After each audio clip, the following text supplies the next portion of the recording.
Tax বলেন, gas বলেন, বিদ্যুৎ বলেন, সেতু, দৃঢ়ভাবে বলতে চাই বন্দরবাসীর জন্য যে কোনো যৌক্তিক দাবিতে মাসুদুজ্জামানকে পাবেন।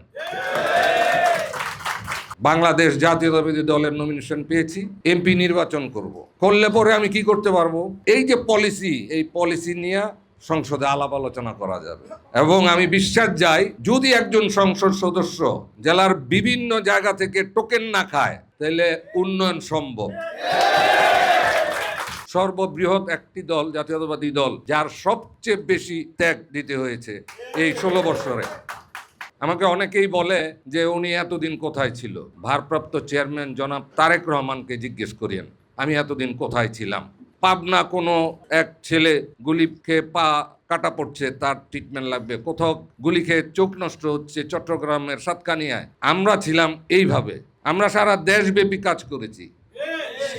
সেটা কে জানেন? সেটা ভারপ্রাপ্ত চেয়ারম্যান জনাব তারেক রহমান জানেন।